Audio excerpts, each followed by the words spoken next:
Good morning. We'll have much more this morning coming up on Breaking News. The indictment of President Trump, the first former president in American history to face criminal charges from the federal government. This morning, our team is tracking the latest and picking up on your stories. This is what we're learning, what it means for the frontrunners of the GOP nomination, and one of Trump's lawyers is joining us. That's coming up right here on GMA.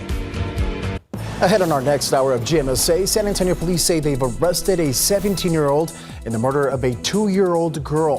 The charges he's facing now and what comes next in the case. And checking out TransGuide, Stephen will give us an update on the roads next. Right now on GMSA, a 17-year-old is facing some serious charges accused of killing a 2-year-old in a drive-by shooting. Why police say more arrests could be on the way. And San Antonio police are also investigating an overnight shooting on the city's northeast side. Katrina Weber is live at the scene with the latest and what they're saying now about the suspect. And looking out there with a live cam, beautiful shot there this Friday morning. We're starting at 73 degrees, but according to Mike, we should enjoy that 73 while it lasts. Live from KSAT 12. Good morning, San Antonio starts right now. Good morning, I'm Jonathan Cotto. It's 6 a.m. on your Friday, June 9th. Happy Friday. Thanks for joining us. We hope you had a wonderful week, and we hope you enjoyed the mild temperatures for the most part, because things are going to start to change. Definitely. I think they're going to start heating up and heating up quickly. Yeah, and that's going to be today through the foreseeable future. You know, we were enjoying it for a long time, but even a few weeks ago, we kept looking at long range computer models, and yeah, they were all indicating what we are now in the throes of, and that's some really hot temperatures. Beautiful start, though, this morning. I mean, look at that, 1 or 2 little clouds out there. Otherwise, a spectacular sunrise is on tap. Now, we do have some fog, not at New Braunfels. It was down to about 4 miles visibility, but things have obviously improved, but then up around San Marcos, we've got some fog to deal with. So just kind of keep an eye out for that. It's not going to be widespread at all. Upper 60s and mid 70s, low to mid 70s out there. Normal low is 72. So we're in the vicinity of where we should be. And of course, we do have some of that humidity to deal with, which will drop down somewhat this afternoon, but still heat index is going to be something on your mind. Mold is on the low side. The updated count is going to come out in about an hour and a half or so. 90 today at noon, and then we're going to make it all the way up to 97, so 5 degrees above normal. A shower is possible. Almost not even worth a mention. And then later on tonight, we're going to have to keep an eye out for some storms, one of those clusters of storms to develop out to the west, out around Valverde County. So that we'll see what that happens with that in the overnight hours. Temperatures, that's going to be on the low side as far as the next 7 days is concerned. So just get ready. It is summertime around here. Details coming up in just a couple of minutes. Traffic Authority, Stephen, still got those problems out there? Mike, not a lot of progress out here. In fact, things are looking a little worse there at 35 at Main. Let's get a wide look now at TransGuide, because what you can see behind me are multiple lanes blocked. And right now, only the far right lane is getting by. As you can see, a lot of folks are moving through that area this early in the morning. This is that overturned vehicle that we reported earlier. It looks like this is in the upper levels northbound, not too far from Lexington Avenue. Right now, the lower levels aren't really a problem spot, but I can guarantee you, as we see more folks out there, we're going to start to see a lot more of this, that red and orange, as long as that crash remains active out there. So we're going to wait to get some information, but we hope everyone's doing okay. Earlier, there was a paramedic that was on the scene, so no word yet of any injuries or the extent of any injuries. But again, let's hope everyone is doing all right. I want to give you a wide look now at the map at 6:02. We're not seeing a whole lot else out there. What we will likely start to see a little bit more of, folks, there's going to be some congestion that's going to take place. And I can guarantee you what we're going to see, that is US 90. That's usually the first spot where we start to detect a little bit more of that color as folks make their way into the Alamo City. But if you're traveling in from any of these communities, things don't appear to be too bad. 24 minutes along I-10 eastbound. That journey from Bernie shouldn't be a long commute. 26 minutes along 281 southbound if you're traveling in from Bulverde. And right now, not too awful from New Braunfels along 35 southbound, heading in along 35. 27 minutes is what you can expect there. But we're getting a wider look now at the scene there from our friends at TransGuide. Again, only the far right lane gets by at this hour. We'll keep a close eye on it, and let's hope for that better update coming up in the next few minutes. Guys. Thank you, Stephen. Well, a northeast side apartment complex is now a crime scene, the site where San Antonio police are investigating a murder-suicide. For several hours, though, that incident was being called an active shooter situation. Our Katrina Weber is live near Eisenhower Road and Raybon Drive. Now, Katrina, you mentioned earlier you were expecting to hear from the police chief. Has there been any briefing from him yet? No, we're actually still waiting for his arrival here. But in the meantime, many of the officers who were here have begun departing. This is a whole different situation from what we had earlier. Eisenhower Road here is wide open, as is part of Raybon Drive there. Let me give you a look at the video so you can see just how many police officers were here earlier this morning. This started about 2 o'clock this morning with a call from someone who said he had shot his roommate. The police arrived here, and for whatever reason, they began swarming into this area, shutting down streets. According to some of the people who live here who had been out for the night, came home, couldn't get home, they said that officers told them there was an active shooter situation going on in their apartment complex. Well, that lasted for the better part of about 3.5, 4 hours. And then suddenly we started seeing SWAT officers and police driving out of the area and leaving. I shouted to one officer asking if it was over. He said yes. And then we had a tweet sent out by the Public Information Office saying that they would be giving a briefing just before 6 about a murder-suicide. So we can assume that is how the situation ended. And again, residents were kept out of their homes. It looks like they are getting to go back home now.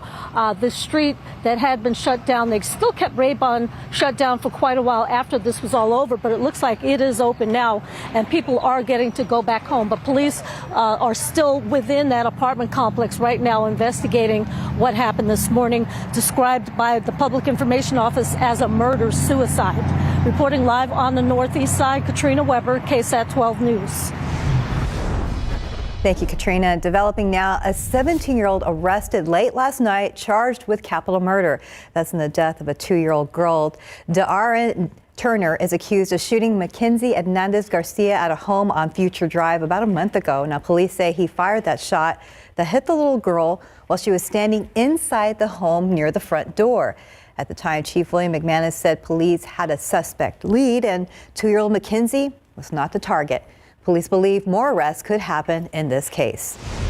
New this morning, San Antonio police are investigating a stabbing on the city's east side. It happened just after 10:15 on the 2000 block of East Houston Street.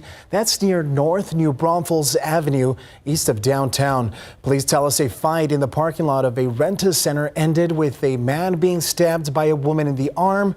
The man was taken to the hospital and is expected to be okay. The woman is in custody. And right now on KSAT.com, 2 San Antonio police supervisors have been temporarily removed from their jobs as punishment for their roles in a Helotes area bar fight last year. Surveillance video inside Pete's Place, Spirits and More captured the incident playing out. Now you can read more about it right now on our website at KSAT.com. In your morning headlines, a major decision from the Supreme Court on voting rights. And it could have a major impact on who controls Congress after the next election. As ABC's Andrea Fujii reports, the decision was very divided with a surprising outcome. In a surprise ruling, Chief Justice John Roberts and conservative Brett Kavanaugh joined the court's liberal justices in striking down Alabama's congressional map, which critics say diluted the power of black voters. In a 5-4 decision, the court upheld a lower court ruling that found a redistricting map drawn by the Republican-led Alabama legislature violated the Voting Rights Act because it drew only one district out of 7 that had a majority of black voters, even though more than 1 in 4 Alabama residents are black. It's a decision experts say will have immediate consequences. The Cook Political Report, which handicaps elections, changed its ratings for 5 House races, moving each one towards the Democrats. In his opinion for the court, Chief Justice Roberts wrote the Voting Rights Act does not permit a state to provide some voters less opportunity to participate in the political process, adding that the record contained undeniable evidence of Alabama's extensive history of repugnant racial and voting-related discrimination. In his dissent, Justice Clarence Thomas said Roberts and the liberals have endorsed hijacking the districting process to pursue a goal that has no legitimate claim under our constitutional system, the proportional allocation of political power on the basis of race. Andrea Fujii, ABC News, New York. In other headlines, former President Donald Trump has been indicted on charges of mishandling classified documents at his Florida estate. The development makes him the first former president in U.S. history to face criminal charges by the federal government. The indictment carries legal consequences, including the possibility of prison if convicted. In a statement on social media, Trump wrote that he is innocent. The Justice Department did not immediately confirm the indictment publicly. And a large part of the eastern U.S. should be able to breathe easier this weekend. Air quality concerns caused by hundreds of Canadian wildfires are still hazardous in some areas. However, the National Weather Service says things should start to clear out soon.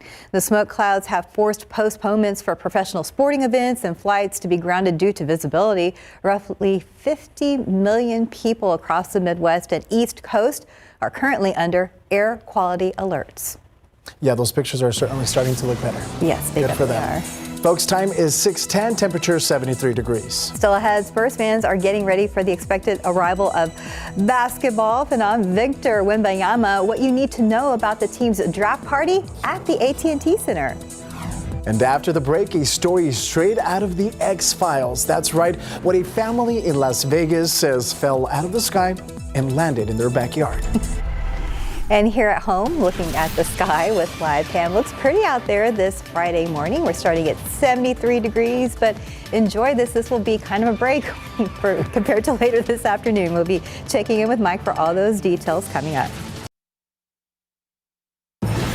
And welcome back. It's 6:14 this morning. It's a story straight out of science fiction, a possible UFO mystery. That's right. Cue that X-Files music. As ABC's Andrew Dembert reports, a family's bizarre encounter in Las Vegas is raising even more questions about visitors from another planet.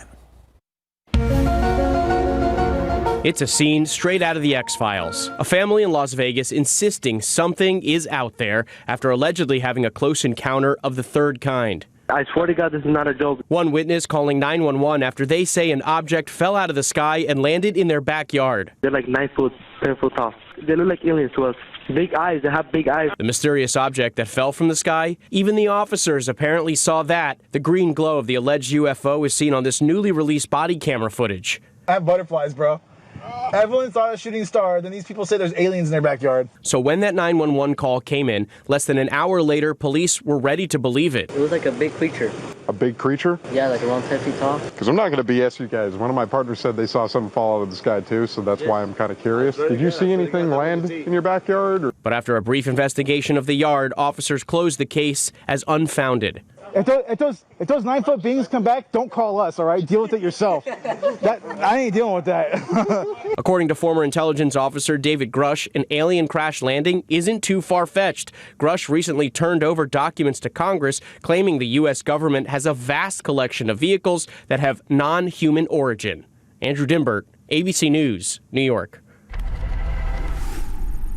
Looking ahead, Game 4 of the NBA Finals is tonight on KSAT 12. Superstar Nikola Jokic and the Denver Nuggets are looking to take a commanding 3-1 series lead against the Miami Heat as they seek their first title in franchise history. The two-time league MVP and sidekick superstar Jamal Murray dominated the Miami Heat in Game 3. Tip-off is at 7:30 p.m. right here on KSAT 12. And meanwhile, Spurs fans cannot wait to see Wemby in silver and black. San Antonio won the first overall pick in the NBA draft lottery and are expected to take Victor Wembanyama from France. Now, draft night is on Thursday, June 22nd, and it is the first time in 26 years that the Spurs have held the #1 overall pick. And that is why the team is holding a watch party on draft night. So it's happening at the AT&T Center. Tickets are free, but having a ticket does not guarantee you entry. Admission will be on a first-come, first-served basis until the AT&T Center is full. We have watch party ticket information posted over on our website at ksat.com. I think it'll be packed. Do you have your tickets? Not yet, but I'm going to look at the info and check it out. Let's jump on that for sure. Well, it's time to check with Stephen Cavazos to see how our San Antonio roadways are holding up. We've had this shot here, guys, for quite a while now. I mean, 35 upper level there at Main. You're not seeing a lot of progress. First responders have actually blocked off most of the lanes. In fact, only the far right lane is getting by. Remember, this is that overturned vehicle that was reported. You can see a portion of it off in the distance there. No word yet on what type of vehicle, but it did appear it could have been a sweeper. We'll have to get some information from San Antonio Police a little bit later on, but there was a paramedic out there, so no word yet on any injuries. But it doesn't look like a good situation out there as traffic is starting to move through the area as we inch closer to morning rush. Overturned vehicle there as you approach Lexington Avenue. Remember, the upper level, you're going to see that far right lane is open for you, but it's only one lane of traffic that's getting by at this hour. Now let's give you a wide look at our map. You're not seeing a lot else out there, thankfully, this early in the morning. The big issue will be right there back at 35 at Main. I'll keep a close eye on it. We, in fact, sent a push alert out a few moments ago, so my advice to you, make sure you have that KSAT mobile app downloaded. Also, make sure those notifications are turned on so that way you can receive updates on these types of situations. We'll be monitoring this very closely. That will probably start affecting the I-10 traffic. Yes, I think back down to I-10 because exactly right there, close to the lower level as well. Right, so not a good spot. Yeah. Hopefully. All right. Well, it is a gorgeous morning out there. Beautiful sunrise on tap, and we got to just, again, rip the Band-Aid off here. Let's take a look way down the road. And this is the mid to latter portion of the month. And, of course, we've been watching this in the Climate Prediction Center past few months. Cooler than normal, rainier than normal now. Pretty good chance or better than 50-50 odds of having drier than normal precipitation or less than normal precipitation. And very good odds of being above normal as far as temperatures are concerned, and then even a few more days in the future. Same scenario going into the last couple of weeks of June. Drier and hotter is what Climate Prediction Center is looking at. Yeah, unfortunately. All right, yesterday, just as the storm clouds were trying to cover things up there, and a lot of blue skies still and out there, and there you can see Missy the Swan, and right there she is, right below that banner out there in Woodlawn Lake. Great picture. Thank you very much for that one. Look at this shot. I mean, gorgeous start to the day. We've got a beautiful sunrise on tap. 74 here in town, upper 60s, mid to upper 60s in parts of the hill country. We'll drop down another degree or two, normal low being 72, so right in the ballpark of where we should be. And again, humidity is there. It's, it's not like wet towel sort of humidity, but you'll definitely notice it when you step outside this morning. And again, the humidity will drop down somewhat by later on this afternoon, but we'll still have enough out there to give us that heat index to deal with. Then it comes back in, and this is the usual cycle that it goes through. A little bit more in the mornings, and then it drops down in the afternoon. But even with that, we'll still see temperatures, heat index readings well up above 100, and then that's going to be the situation all the way in through next week. So we will be up to 80 at 9 o'clock, 90 already at noon, and then 97. That's here in town. A lot of folks are going to be pushing at 100 or better than that, especially to the west and to the southwest, and that 10% chance for a stray little shower out there. And again, this computer model is still picking that up later on this afternoon. Again, one or two of them are possible. Almost not even worth a mention. Then we have to watch out way out to the west for some of those thunderstorms to develop, and this is going to be late tonight. Perhaps holding together in through the early morning hours tomorrow. And then tomorrow afternoon, we got to watch up to the north and to the northeast for some of these showers and thunderstorms to pop up. Again, there is a small chance that some of those could be strong to severe later on tonight out to the west. And then that isolated chance covers a good chunk of the area then tomorrow late and going into tomorrow night. But most of that would be further on up there to the north of us. One thing for sure, it is hot, and it's going to be getting hotter as we go into the rest of the weekend and go into next week in those heat index readings. And put that on there because 105 is one of those threshold numbers where your body really has a tough time trying to cool itself. So just really take it easy. That's going to be the case all the way through a good chunk of next week, and perhaps a little bit of relief. I'm talking a little bit by next weekend, and by the way, Wednesday, of course, is Flag Day. Yes, it is. Well, we'll just have to wait till next weekend, hopefully, for a tiny break. Fingers crossed. Thank you, Mike. Time is 6:22, temperature 73 degrees. We'll be right back. Moderate to severe eczema. It doesn't care if it's girls' night, fright night, or the big night. Make your move and get out in front of eczema with steroid-free Sabinco. Not an injection, Sabinco is a once-daily pill for those who didn't respond to past treatments and is proven to help provide clearer skin and relieve itch fast. Once-daily Sabinco proactively treats eczema whether you're flaring or not. Sabinco can lower your ability to fight infections, including TB. Before and during treatment, your doctor should check for infections and do blood tests. Tell your doctor if you've had hepatitis B or C, have flu-like symptoms, or are prone to infections. Do not take with medicines that prevent blood clots, serious, sometimes fatal infections, lymphoma, lung, skin, and other cancers. Serious heart-related events and blood clots can happen. People 50 and older with heart disease risk factors have an increased risk of serious heart-related events or death with JAK inhibitors. It's time to get out in front of eczema. Ask your doctor about once daily Sabinco. In your consumer headlines, Uber is launching its car share service in North America. Users in car share cities can rent a nearby vehicle by the hour or the day, with owners picking their own pricing and availability. Gas included. Now, for now, the service will be available in Boston and Toronto. And the popular third-party app Apollo, which is used to browse Reddit, is shutting down. The app is closing June 30th because the developer says Reddit has started charging for access to its content, making it more expensive to operate. Reddit declined requests for comment. Time now, 6:25 and 73 degrees for now. And still ahead, 6:30, Governor Greg Abbott is making changes that will affect immigration at our southern border. What he signed into law this week coming up.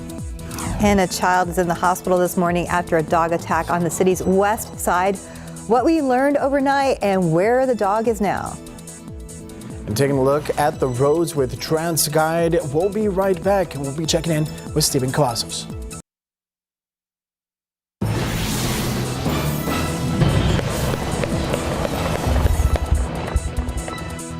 This morning on GMSA, Northeast Side apartment complex is now a crime scene as San Antonio police investigate a murder-suicide. What we've learned from the police chief in the past 30 minutes. Plus, this is not justice. This is ridiculous. I have to go visit my son at the San Jose burial park. This kid's gonna run free. An accused murderer is out of jail, and now the mother of one of the people he's accused of killing is wondering why justice has failed her son. And taking a live look outside with live cam, it's 73 degrees. The morning is off to a beautiful start, but it may just get hotter. We'll be checking in with Mike and his forecast. Hi, good morning. It is Friday, 6:30, June 9th, and we hope you had a good week so far. And yeah, like Jonathan says, 73 degrees, so that's actually tolerable right now. It is, so we have to enjoy it while it lasts because it won't be lasting much longer. No, it will heat up very, very quickly. You can pretty much add about 25 to current temperature, and that's where we're going to be later on this afternoon. Beautiful start to the day. I mean, lots of clear skies out there. Great looking sunrise. Sun's going to peek over the horizon in just about a couple of minutes coming up here. 74 is the temperature. Dew point's at 69. That's a fair amount of moisture in the atmosphere. So, in other words, you open up the door and the humidity will greet you as you step outside. Wind out of the southeast, very light, mid-upper 60s, low 70s, although we are close to, as I keep pointing out, the normal low temperature because we have been spoiled in the past few weeks with below normal readings. Even earlier this week, we had below normal temperatures. Mold's on the low side. Updated count comes out in about an hour. And mostly clear. Watch for just a little patch of fog. There's some showing up north of, up around San Marcos, north of Austin. Warm and humid, of course. And then later on today, a lot of sunshine. A shower is possible, almost not even worth a mention, but just one or two of them. Then we're going to have to watch out for some storms later on tonight, well out to the west, and we will hit a high temperature today up to 97, so about 5 above normal. Then we go into the weekend, and a shower or two is possible, perhaps lingering in the overnight hours tonight, and then tomorrow night we'll have to watch out for some showers and storms, mainly north of our area, but one or two could kind of venture down a little bit further to the south. It is going to be hotter, upper 90s again. Then we go into next week, and hotter still, upper 90s, and yep, can't avoid it. 100s for high temperatures going into next week. All the details, if you need to know more about 100s, it's coming up in just a couple of minutes. Traffic Authority, it has not been a good morning on the highway. No, Mike, we were trying to figure out exactly what we're looking at out over here. This is the big scene of the morning, guys. 35 there, right there at the main and the upper levels. Let's get a wide look at TransGuide, see if we can really make it out, because this is an overturned vehicle. And earlier we did see plenty of paramedics, or I should say first responders, out there on the scene.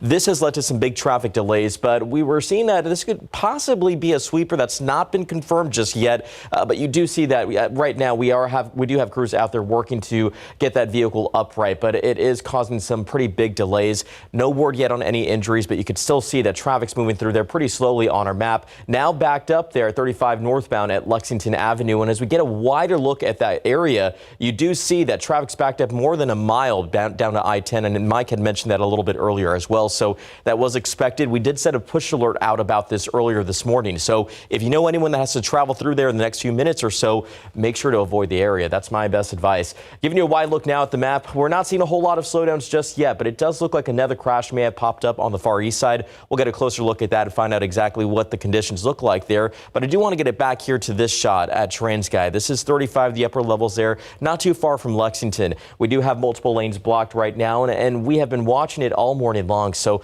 let's hope that we'll see some more progress, and hopefully these lanes will reopen in the next few minutes. Guys. Thank you, Stephen. San Antonio police officers arriving to a shooting call found themselves under fire. They were dodging bullets at an apartment complex on the northeast side of town near Raybon Drive and Eisenhower Road. Katrina Weber is live at the scene. Now, Katrina, we understand that several police cars were hit by gunfire. Well, we just got a briefing within the last 10 minutes from Police Chief William McManus. He's telling us that a total of 5 patrol cars were hit by gunfire this morning. One of them hit about 40 times. Those shots, they believe, were fired by a man who killed his roommate and then killed himself. Now, this all happened here at Eisenhower and Raybon, an apartment complex right there on Raybon Drive. You can still see some flashing lights there from police, but this area looks completely different from how it did earlier this morning. I have video to show you just how many police officers were in this area. The chief tells us every available officer was here. Called here about 2 o'clock this morning by someone who says that they knew of a man who had shot and killed his roommate. Officers arrived for that call initially, but they say once they got here, they found themselves under fire from that man shooting at officers, firing at least one shot at the helicopter that was flying overhead. And we've also heard possibly also toward other first responders, but that's not confirmed. However, police say that this gunfire went on for about a half hour. They evacuated people from the apartment building involved and moved them to safety because they say that this man was firing everywhere, to quote the chief. He says that once SWAT officers were able to go inside, they did find that man and his roommate both dead from gunshots. They believe this is a murder-suicide. Now, right now, they are still processing that apartment, still working in that area, so they are not allowing people in that immediate vicinity to go home just yet. Those people out of their houses since about 2 o'clock this morning. But definitely a very scary situation. I asked the chief about all of the shootings we've been hearing here in the city, and he says he's never seen anything like this. He doesn't understand what is causing it, but he does know, he says, that it doesn't take much for someone to pick up a gun and shoot lately, and he's, again, not sure why this is happening. Reporting live on the northeast side, Katrina Weber, KSAT 12 News. All right, thank you, Katrina. A 17-year-old arrested late last night, charged with capital murder in the death of a 2-year-old girl. De'Aaron Turner is accused of shooting Mackenzie Hernandez Garcia at a home on Future Drive about a month ago. Police say he fired the shot that hit the little girl while she was standing inside the home near the front door. At the time, Chief William McManus said police had a suspect lead and 2-year-old Mackenzie was not the target. Police believe more arrests could happen in that case. New details this morning on a capital murder case. 19-year-old Christian Belmudez was arrested in March, but is now a free man after the 2 charges of capital murder were dropped. He was accused of killing 19-year-old Gabriel Sanchez and Sana McNeil at a hotel in the 3800 block of I-35 in January. Online court records show the charges were dismissed for, quote, insufficient evidence and, quote, further investigation needed. A statement from the DA's office says in part our office must prove beyond a reasonable doubt to a Bexar County jury the evidence necessary to reach the beyond a reasonable doubt was complete. New this morning, San Antonio police say a child is in the hospital after a dog attack late last night. This happened just before 10 p.m. in the 5500 block of Culebra on the city's west side. San Antonio police say a father was introducing a new dog to the family when a 9-year-old child fell down, and police said that apparently triggered the dog, which bit the child on the ankle. Emergency crews responded and said the bite went down to the bone. The child was taken to the hospital and is expected to be okay. That dog was picked up by animal control.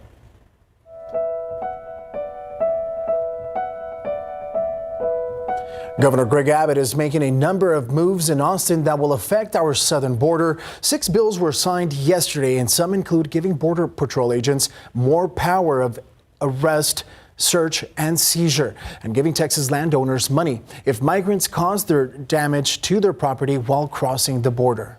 Governor Abbott also announced what he calls a new water-based barrier. They are buoys that will be deployed for miles along the Rio Grande. The governor says they are designed to keep migrants from crossing the border illegally. What we're doing right now, we're securing the border at the border. What these buoys will allow us to do is to prevent people from even getting to the border. That process is beginning pretty much immediately. Steve McCraw, director of the Texas Department of Public Safety, says the first 1,000 feet of buoys are being set up near Eagle Pass because of an uptick in illegal crossings in that area. All right, time is 6:38, temperature 73 degrees. And just ahead, one of the largest Pride events in the city is coming up this weekend on the Riverwalk. We have the Pride Parade preview next.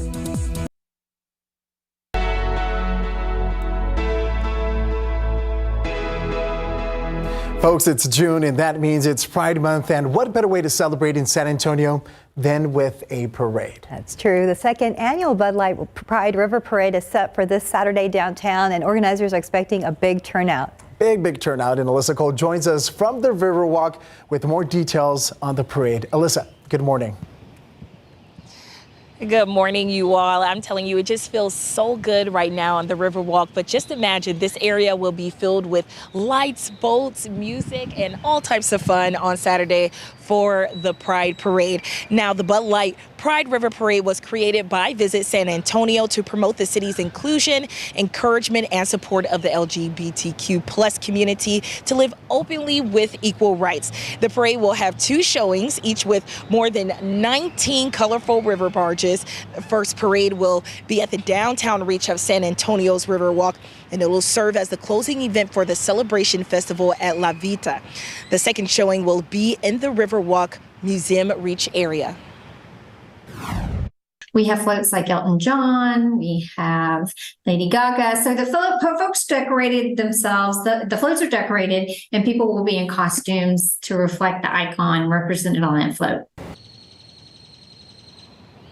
This year's Grand Marshal will be no other than Ada Vox, the San Antonio native superstar singer known for her celebrity status on America's Got Talent and her electric stage performances. She will perform along with a list of other musicians, entertainers, dancers, impersonators at La Vita's River Theater. Now, a list of the scheduled events, the different times, where to go, where to be, how much events cost. It's all listed on our website under the Pride section on ksat.com. And just something to keep in mind, if you are interested in the Bud Light Pride River Parade, it is free and open to the public. But for now, reporting downtown, Alyssa Cole, KSAT 12 News.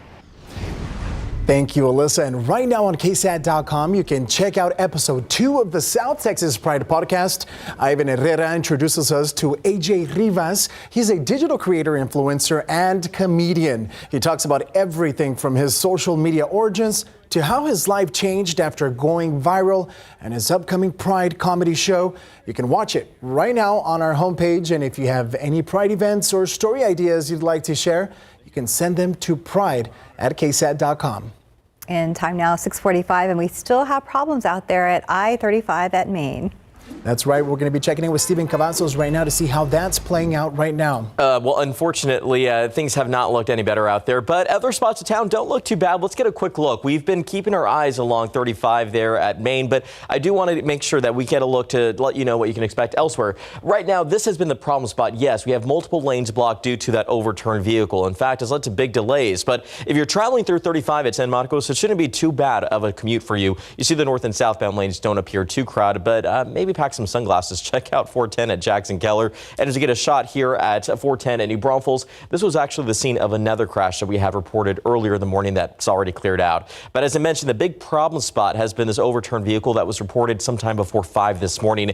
We've had our eyes on it all morning long, and it's right near Lexington Avenue in the upper levels, but it has led to delays. Now that's starting to ripple out toward I-10 here, as you can see on our map, backed up to about 1 mile there. But even a little bit further along I-10, you see that we are starting to see a lot more of those slowdowns as folks are trying to navigate their way through that mess. Now let's give you a wide look at the map. We're not seeing a whole lot of other problems out there, but we will start to see a few more slowdowns as folks are ready to drive off into the weekend. Nothing seems to be too bad there at 410 at New Braunfels, but again, this has been the big problem spot of the morning. We did send multiple push alerts out about this particular incident. You can see that first responders are still out there working to get that vehicle upright. But earlier, we were trying to make out exactly what type of vehicle that was. We were hearing reports that it could have been one of those street sweepers, but that's not been confirmed. Now that the sun is out, it's very difficult to make out exactly what we're seeing, but definitely use some caution as you drive through that area. I know. It looks like more of those lanes are closed down than yes. before. Right now, the far right lane is getting by, as you can see, but we do have first responders out there. You can see him right in the far right or left lane. Just watch out. Yeah.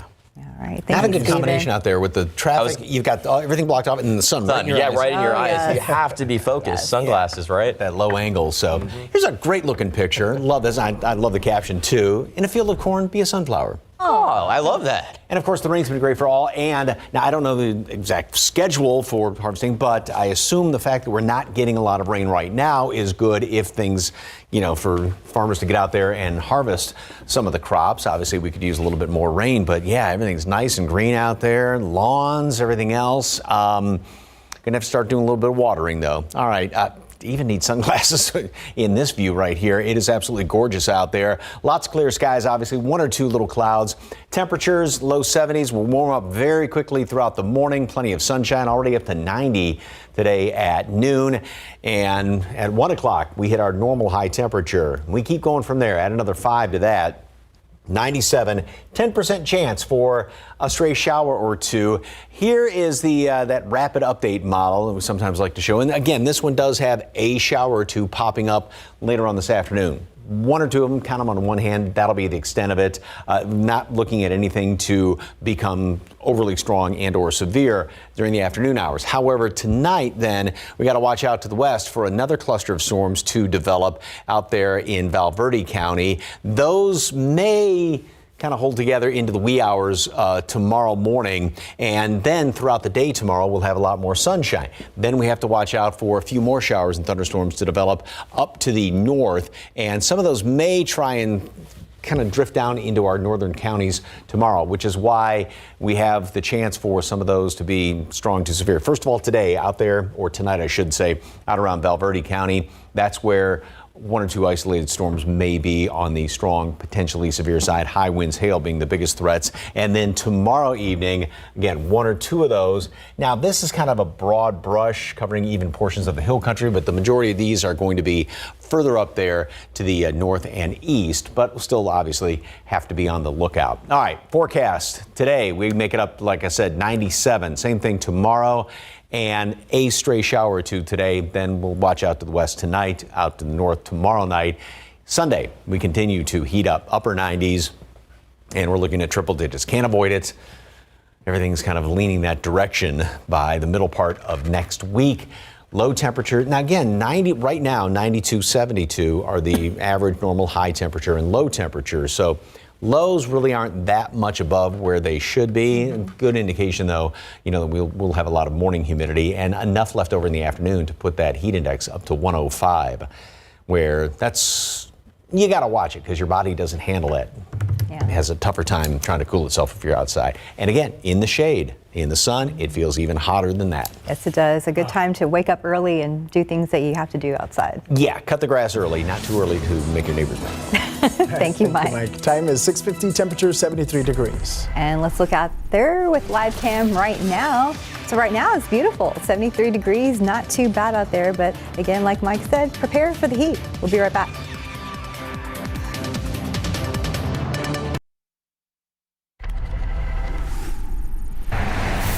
He was firing everywhere. That's what San Antonio's police chief says about a gunman who took aim at officers early this morning. Good morning, I'm Katrina Weber on the northeast side of town. This is Eisenhower Road and Raybon. That happened just in an apartment right down there on Raybon Drive around 2 o'clock this morning. Police say that they got a call initially about a man who had shot and killed his roommate. The chief tells us as those officers arrived, they found themselves under fire. That gunman, they say, was shooting at officers, hitting their patrol cars. One car took on about 40 gunshots this morning. No officers injured. Now, this went on for about 30 minutes, according to the police chief. It ended when SWAT officers entered the apartment. They found the gunman and his roommate both dead from gunshots. They believe that this is a murder-suicide. During the height of the situation, they did evacuate people from that building, that immediate area. Some of those people still out of their apartments right now as this investigation continues. Again, no one else hurt as far as police know by the gunshots, but a gunman, an alleged gunman, and his roommate both dead from gunshots. Reporting from the northeast side of town, Katrina Weber, KSAT 12 News. Katrina, thank you. Let's get a look here at 35 at Main. This has been our problem spot of the morning. You can see that those upper levels are still closed off at this hour, folks. This is leading to some big delays here. We do have an overturned vehicle, and first responders have been out there for now over 2 hours. Be on the lookout. It's right there in the upper levels northbound, not too far from Lexington. And that's why we actually have a big backup that's now stretched up to I-10 East. And you can see traffic's moving at 9 miles per hour there at the Y. So folks are finding some slowdowns. Watch out as the commute does get rolling this morning. Wide look at the map, it does show that we're going to probably start to see a lot more of that congestion creep in there. So just expect to see some slowdowns, but also expect to see some first responders out here and for at least a little while longer. Mike's sunglasses, definitely a good idea. No kidding. Yeah, that view, this picture, it is bright even looking at your TV screen right now. Temperature stands at 72 and we're mid-60s in parts of the hill country. Normal, what you'd expect this time of year. Plenty of humidity this morning. It will drop somewhat this afternoon, but we'll still have heat index readings that are going to be pushing around at 100 today, 97 for a high temperature, a shower or two, and then we'll watch out for some storms out to the west later on tonight, up to the north tomorrow, 97 again, and then we're looking at triple digits next week. Heat index readings well up into the hundreds and lots of sunshine. We don't want to see the triple digits, but we're going to. We're going to. Yeah. Thank you, Mike. Sorry. Happy Friday. We'll see you back at 9.